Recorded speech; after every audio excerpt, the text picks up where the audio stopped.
Well, good afternoon and welcome to the final Reform Scotland Zoom interview of 2020.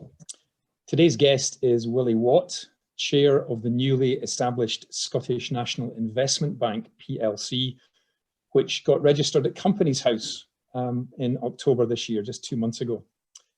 I'm Alan McFarlane. I chair the Reform Scotland Trustees. And the reason I'm introducing this session is that I was a member of the steering group created by Scottish Government to advise on SNIB's formation and implementation. Now, although it's a new thing, there's a long history of state-owned or sponsored investment institutions in Scotland, in the UK, and in the wider world. SNIB, if I can call it that unfortunate acronym, its direct predecessors go back to the 1970s, and the launch of the Scottish Development Agency under the Wilson and Callaghan governments. And that continued under the Conservative government of the 1980s, and then under Labour, and finally under Holyrood's aegis becoming Scottish Enterprise. So we've had a state-backed investment organisation under Labour, Conservative, Liberal and SNP administrations up here, investing in business expansion, debt and equity. Indeed, Willie's own career began at what's called today 3i, but its predecessor began in 1945, sponsored by the Labour government, with partial public ownership, which operated for the first 40 years of its life. Now, after 3i, Willie led Martin Currie, one of Scotland's major investment management businesses, and his perspective went from local investment in private companies to a global investment perspective. When I learned after the working party that Willie was appointed chair, I was and remain delighted by his appointment. And before inviting Willie to open with a brief discussion of SNIB's plans, the first thing I want to do is to thank you, all of you who've attended all of our sessions in 2020, and those of you who are here today. Thanks in particular to our supporters, financial and otherwise, for our research and supporting our research and policy work. I'd like also to thank the Reform Scotland team, Alison Payne, who's been here from the beginning, our research director, the lead investigator on much of our work and the author of much of it too. Catherine Bowman, who organises everything, who joined us this year. My 5 fellow trustees of all political persuasions. And finally to Chris, who leads the organisation day to day and who took up the challenge of lockdown by bringing us together through an outstanding series of speakers over the year to date.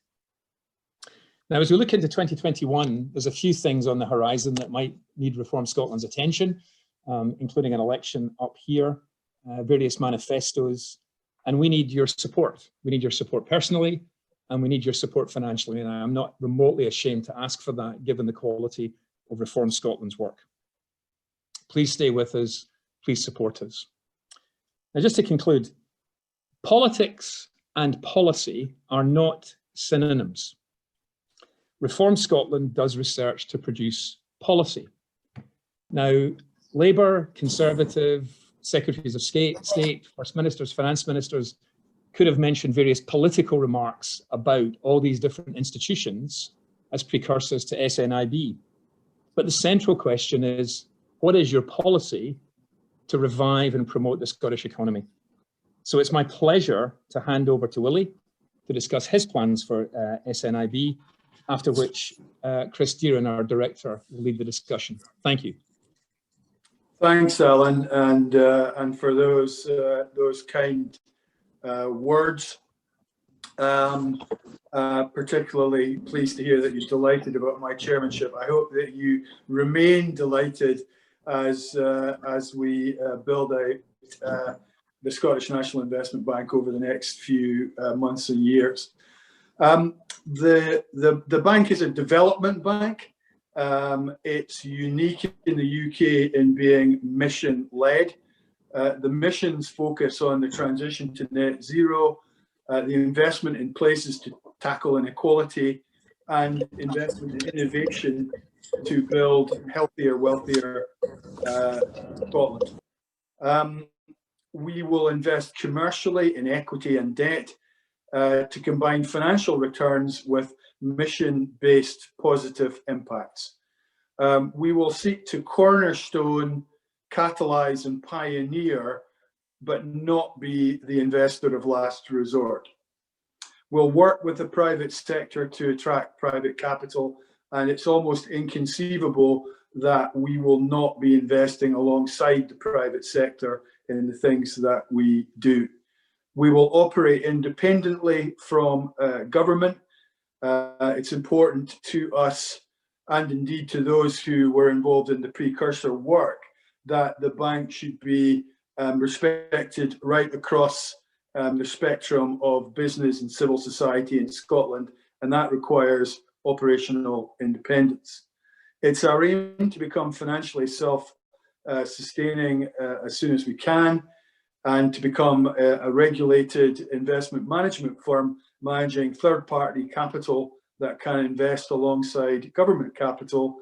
And that financial self-sustainability will also allow us to gear our own balance sheet like other development banks across Europe are able to do.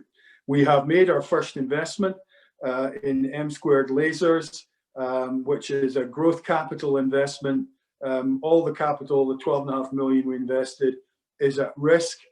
And this is a scale up of a globally competitive hardware technology company that was a spin out from Strathclyde University.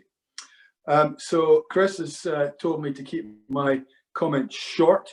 I could talk further about the bank, but I think it's probably best to hand over to Chris and for him to start the questions. Thanks very much, Willie, and thanks for that quick outline of the bank. I'll just begin with my usual requests. Regular attenders will be used to these. Could you please mute yourself? It's really important that you do, unless you're Willie or me, or if you're selected to ask a question. I'm going to ask Willie some questions for 25 minutes, half an hour, and then I'm going to open it up to the floor. So if you have a question, can you message me on the Zoom message doodah button that you'll see on your screen? And please do ask some, because I know there's a lot of expertise in this virtual room today. So do let us hear your thoughts on what is such a big and important subject. And I'll just note that we're recording this for our website, so bear that in mind. Willie, thanks for that introduction. I should say that this event has had the biggest response of any of our Zoom events, which wasn't something I was particularly expecting, and I've been wondering why, and I suppose it shows a welcome appetite for understanding and a desire to discuss major government projects and involvement, and SNIB in particular, which I think is the most ambitious government policy we've seen so far. But maybe also says something good about the willingness of the Reform Scotland community to engage with serious ideas. And I think, with an election next year, that bodes well for Scotland's future. So well done, everyone. So let's get into the questions then.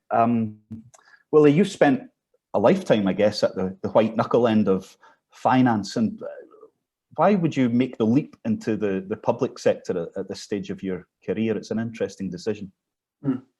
Yes, well, I'd retired from Martin Currie after being there for many years. And I was approached to consider becoming chairman of the Scottish National Investment Bank. And I suppose I did feel that having a background, as Alan said, in venture capital and private equity in the earlier part of my career, and I suppose gaining some more global perspectives on business in the latter part of my career, I felt I might be able to add some value to what the project was about. I suppose the other thing was I kind of asked myself, do we need something like this? Because I'm not sure in my 35-year career in the investment world that I would always have answered that question with the answer yes. I think there have been periods where the supply of capital and the requirements have been more in balance than they are now.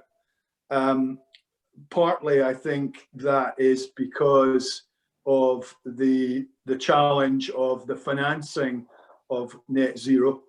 which will require huge amounts of capital. Partly it's because I've become convinced that markets are not always efficient, and that there are projects that are viable and commercial that don't get funded by the market. And I felt that the bank could be a potential route to at least resolving that in part. And I suppose, you know, since all of that, COVID has come along, and if we weren't thinking of creating a state investment bank for Scotland pre the COVID crisis, I think we would be talking about doing it now. And we've got a 2-year head start. We're now in the market as of a couple of weeks ago. So I think we can contribute to the strategic recovery from COVID, not the short-term rescue of companies, but the strategic financing of COVID recovery. So those are some of the things that were at play. I must ask you, famously, when business people get involved in government, we've seen time and again, especially at Westminster, they get frustrated quite quickly with the bureaucracy and the difficulties and just getting stuff done. They're used to clicking their fingers and things happening. That's not the case when you're operating somewhere within the state. Have you had to accustom yourself to that? What differences have you noticed between your previous life and this one? This is a question that's fraught with challenges in the way that one might answer it. I think you're right. It was new for me, and I think business and government do operate differently, and they have different drivers in some senses. I think what impressed me though was that there was a huge commitment amongst the civil servants associated with the project to get it done. And in that regard, the COVID crisis acted as an accelerator, and the alignment behind getting the bank launched was really strong. There's a lot of really smart people, and we put together a kind of multidisciplinary team of private and public sector people. And you know, we were able to to move relatively quickly from the point at which Ailey McTaggart, my CEO, was appointed in just literally at the point of lockdown. So since then, we've accelerated the development of the bank, and actually the alignment between the public and private sector people has been good. But it has definitely been a learning exercise, that's for sure. Very tactfully answered, I think.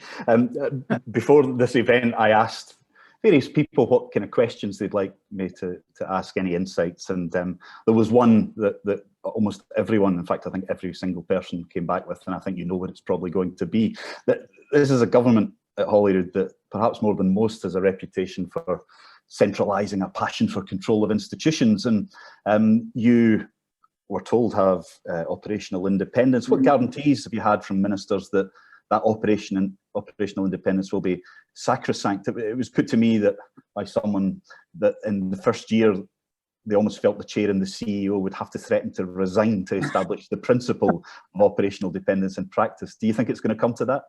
Well, I hope not. I mean, you know, you're right. I get asked that question all the time too, and it is in a sense one of the questions. Well,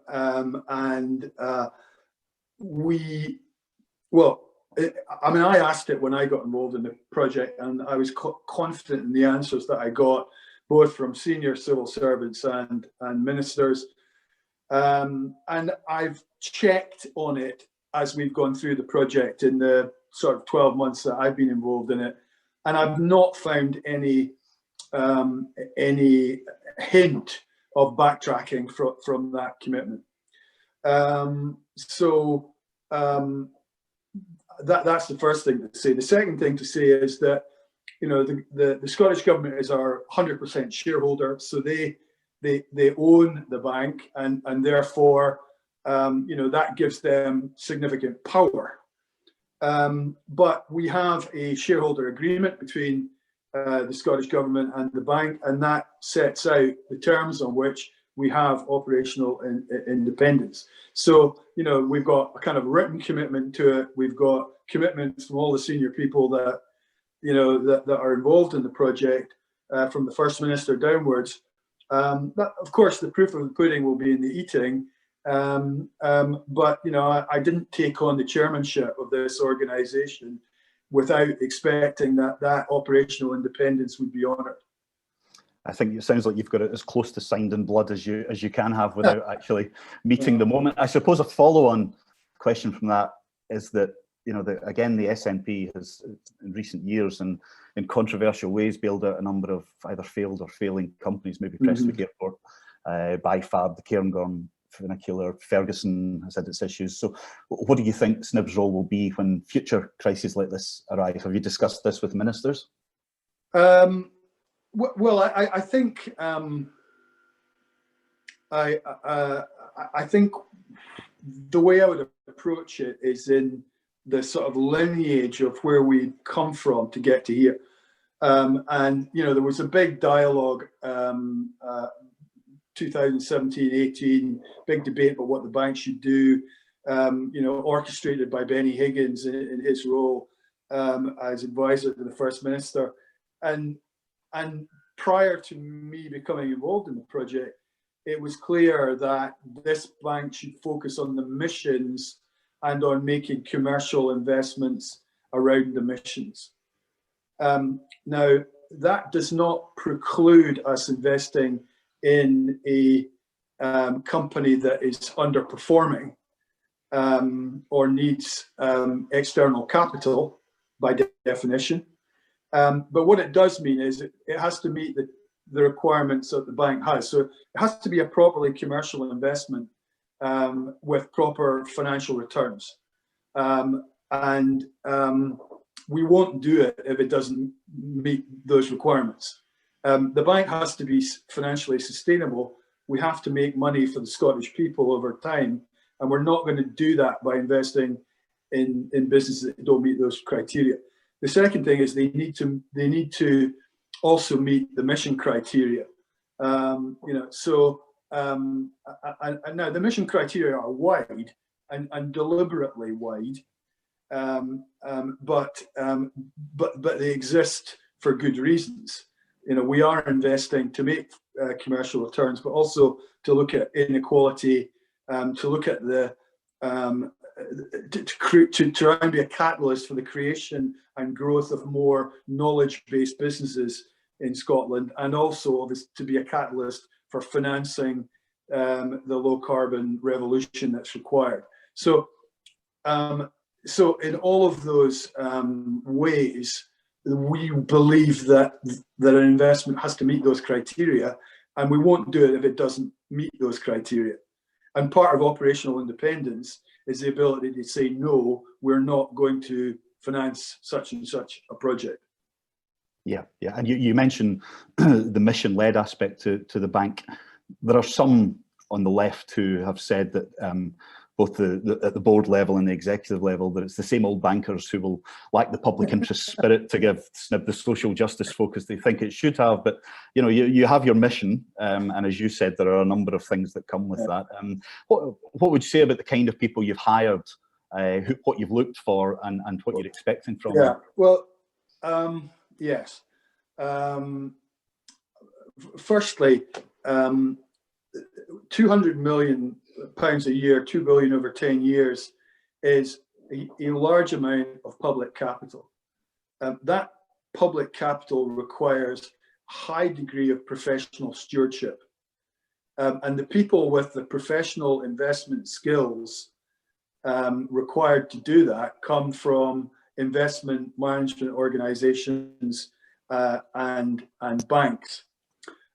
Also, we want to be able to manage third-party capital. We won't be able to do that unless we're regulated by the Financial Conduct Authority, and the Financial Conduct Authority will not regulate us unless they believe we have those professional investment skills. So for those reasons, we are trying to build a professional investment organization where people have experience in investing in the kinds of things that the bank will want to do. I think the other point that people miss is that the investment management industry is not estranged from the whole idea of sustainability. At my previous place of work, we were AAA rated by the UN Principles of Responsible Investing organization. This idea that you can have commercial investment with mission and sustainable ESG outcomes is well established in our industry, and we are well capable of being stewards of the missions as well as being stewards of the financial returns. So for all those reasons, we have tried to staff the bank with people from professional backgrounds in investment. Our CEO was head of private infrastructure investment for a large US insurer. She has a history of investing in green infrastructure and social infrastructure projects. We have people who have worked for some of Scotland's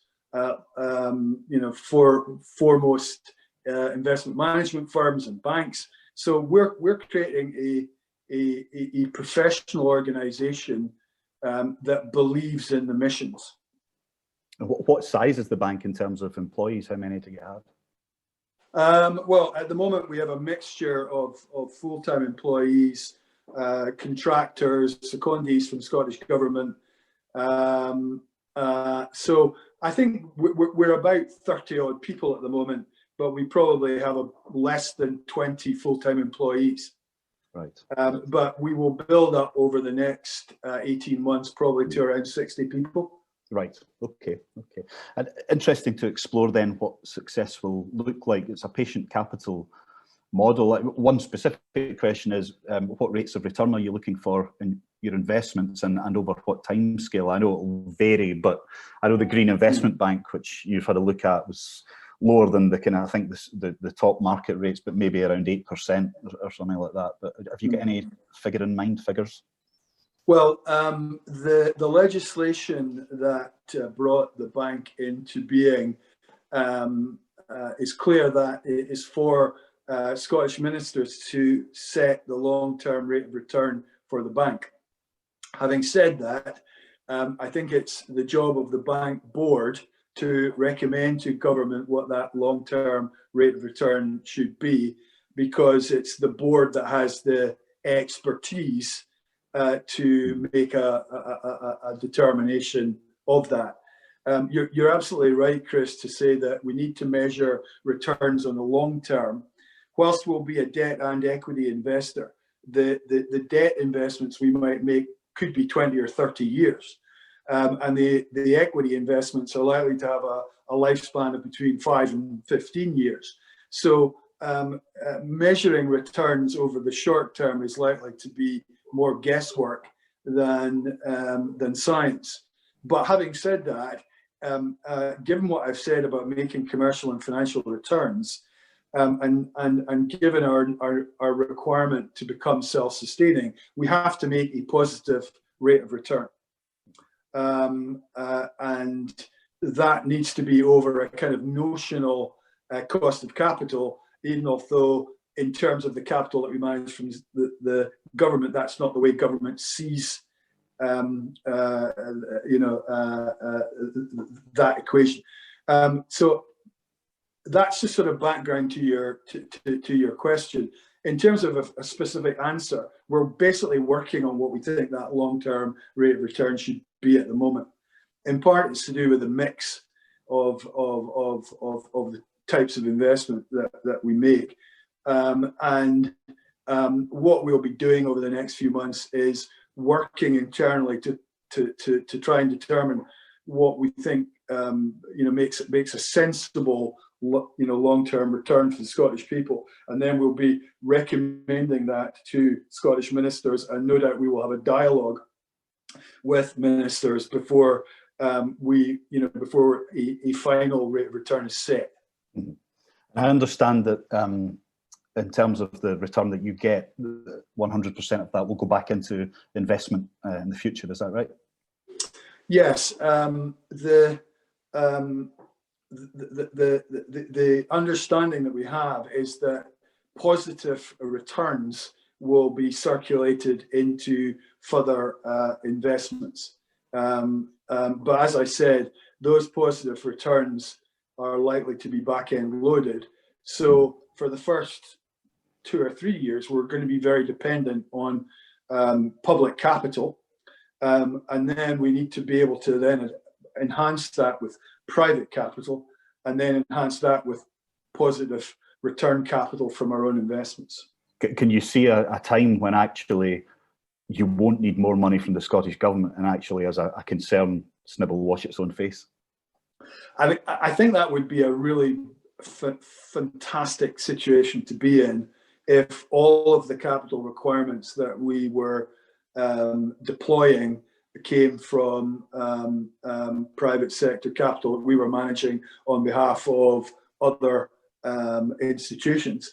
But I think it's likely that we will always have a mix of private and public capital. Now, we need to earn the right to manage private capital. And we will only earn that right by being a professional investor which invests in companies and projects that other professional investors want access to. So I know there are a lot of professional investors on the call, and I don't want people to think that we're being naive about this. We know how difficult this will be, and we know that Scotland as an investment unit is not exactly one that gives a huge amount of diversification by geography. But equally, we do think that for a number of reasons, there are parties that we can partner with to provide private capital, but we are being very clear-eyed around the fact that we need to earn the right to do that. Okay. Do you have any set figure for how many investments, how many projects you'd like to get involved in each year? No, we can invest everything from $1 million to 50 million. So we will be doing a range of different project sizes. We need to build the investment team, and we're in the middle of doing that. But we need to recruit some senior managing directors on the investment side to work with Ailey, and it'll take us some time to put those people in place, and that will increase our capacity to invest. Partly it's driven by how many people we have, but also we can invest in funds.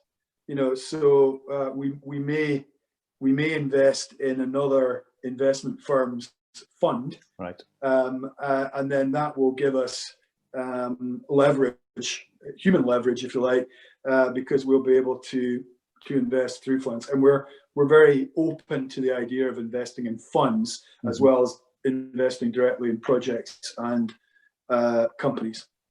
And I know your remit is about investing in businesses in Scotland, but do you think there's a prospect that in time perhaps the bank could invest in projects in other parts of the UK or even abroad? I'm thinking of the Abellio model, for example, owned by the Dutch government, took the ScotRail franchise, and it's become something of a bidder for international projects. Is there any prospect of that for SNIB? Well, I think we've got to walk before we run, and I think we have to focus on our shareholder is the Scottish government, and they have asked us to run this remit, which is investing in Scotland. We will want to invest in companies that are Scottish, that have a global perspective, as M Squared Lasers does. It has offices in various parts of the world. So we're not a parochial organization. The companies in which we invest need to be globally competitive if they're to be winners. And if our capital can help to assist them to finance becoming globally competitive, that's what we want to do. I think that's more likely to be our focus rather than investing in other parts of the UK or the world. I just don't think that's realistic at this point. And as we look forward, we've got a remit. We need to make sure that we deliver on that. Yeah. But interested to talk a bit further about how you leverage your budget to attract private investment. Have you worked out a strategy for that? So, for example, will you be looking to put together consortia to invest in a company before you commit your money, or before the money's handed over, or will it be a question of you guys getting involved and then hoping that sends a message to the private sector, which then comes in on the bank? Again, with the Green Investment Bank, there was a lot of leveraging the public money to bring in the private to projects that maybe the market wasn't willing to fund off its own back until it had that the imprimatur of the government behind it. I think we will want to invest alongside other investors in a project by project basis, but we also will want to then bring in co-investors. So to work with parties where they have confidence in us and we have confidence in them, who we can bring in to invest alongside us, and from there we can build up to maybe creating funds where a number of co-investors will invest in a fund which then invests alongside us. I think in terms of the catalytic case, I think the Green Investment Bank was a good example of in wind generation. When the Green Investment Bank started to investing in wind generation, they were pioneers, but I think they developed models that worked commercially, and then that saw an influx of other people effectively using those similar financing models from the private sector. So they did that. They did that job of being a catalyst in creating private investable situations, and then the private sector came in and they had to move on to other things. This is obviously pre-privatization. So we will try and provide that catalytic role and pioneer things, which will become mainstream in the future. Yeah, okay. Another thing this is my last question, by the way, for now. So if you do have a question for Willie, please just send me the message and I'll get to you. Another aspect of this world that's raised quite a lot with me is the sense that the public sector investment landscape is overly cluttered. You've obviously now got SNIB, but there's the Scottish Investment Bank unit at Scottish Enterprise, Highlands and Islands Enterprise, there's a proposed Borders Enterprise Agency. The British Business Bank operates in Scotland, and perhaps entrepreneurs will be wondering to whom they should turn. Wales, I think, has one agency, which makes it a bit more straightforward. Do you think there's a case for rethinking that economy of very different and perhaps overlapping organisations? Yes, I mean, I think what we're trying to do is create a waterfront of opportunities for companies and projects. What the Scottish National Investment Bank does is increase the waterfront at the top end.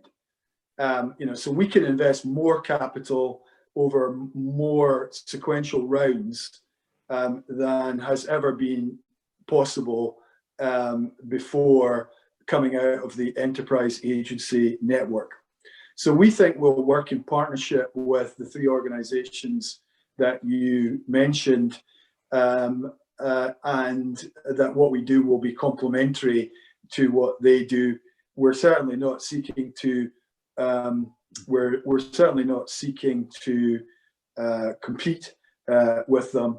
And I think Scottish Enterprise will focus on earlier stage investments and investments that potentially use sub-commercial finance and